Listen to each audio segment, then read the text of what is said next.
E a gente hoje vai fazer ciências sociais, ensino da história. A gente vai fazer as aulas em casa devido à quarentena, a gente já está sabendo disso, né? Então vamos lá, vamos começar.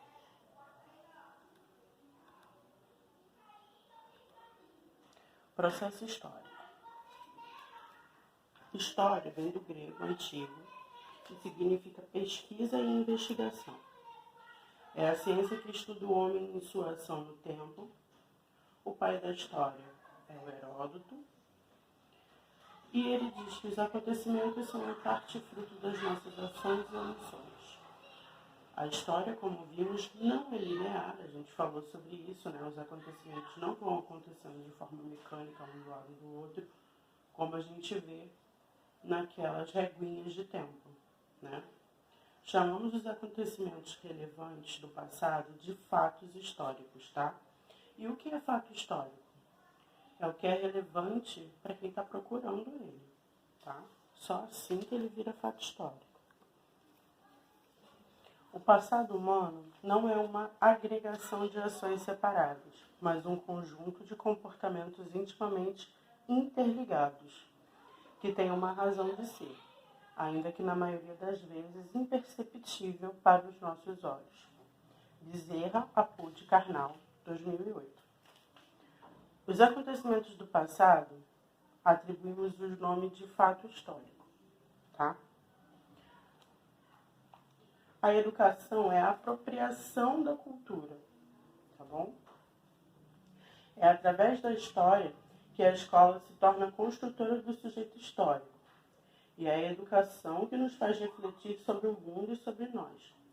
Somente através dessa reflexão que a convivência democrática pode ocorrer. Somente através dessa reflexão crítica que você consegue através da história é que a gente tem a convivência democrática, tá?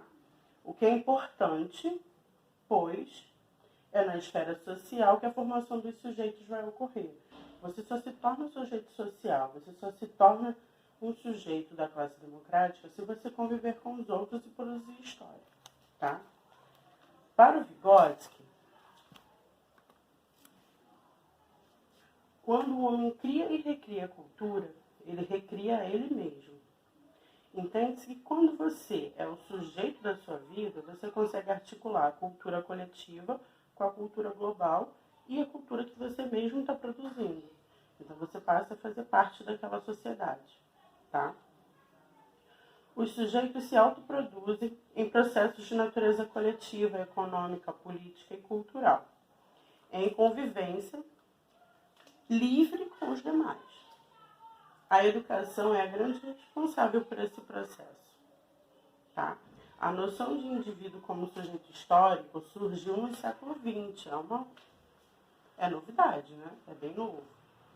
Com a escola de análise, que a escola de análise foi em 1920 que ela aconteceu, tá? E ela reinventou o modo de se pensar fontes históricas, tá? A escola de análise trouxe o entendimento de que todos podem participar da história, tá? Antes, somente heróis, reis e pessoas de destaque tinham lugar na história, tá bom? Documentos e noções de história, de verdade histórica, desculpa. Durante muito tempo, somente documentos eram considerados como fontes históricas verdadeiras. Apesar de ainda se ter destaque, ele não é mais uma fonte histórica para o historiador. Não tem só o documento. Existem muitas outras fontes históricas, tá? Existem fotos, músicas, pinturas. Tem o trabalho do historiador completo. Tem o trabalho do arqueólogo. Então, assim, existem muitas fontes. Problema de achar que... Quais são os problemas de você achar que somente um documento é uma fonte histórica? O principal deles é que se uma civilização não deixar nada escrito, significa que ela nunca existiu. Se ela for ágrafa, se ela não tiver escrita, por exemplo, ela não existe só porque ela nunca escreveu nada? O que o determina como documento? O que é um documento para você? O que você acha que é um documento? Reflita sobre isso. A Carta de Caminha, por exemplo, só passou a ser documento no século XIX, para trabalhar o nacionalismo e exaltar as grandes navegações da época de quando o Brasil foi descoberto, mas isso aconteceu na época em que o Brasil estava virando república. Precisava-se trabalhar o nacionalismo, tá? A mudança para o documento tem relação direta. A mudança para o documento tem uma relação direta com o momento histórico, tá? O objeto, a coisa, só vira documento se for de interesse daquela sociedade, daquele momento histórico e daquela situação, tá? No Brasil, quem determinava o que era ou não documento, antigamente, era o Instituto Histórico de Geografia. Ele era um instituto público, tá? Ele era tido como documento somente o que importava ao órgão público ou ao Estado. Então, era muito seletivo. Tá? O que faz um documento ser histórico é a intenção de quem está procurando ele. Se você tem a intenção de procurar aquilo com algum sentido, ele vai ser histórico.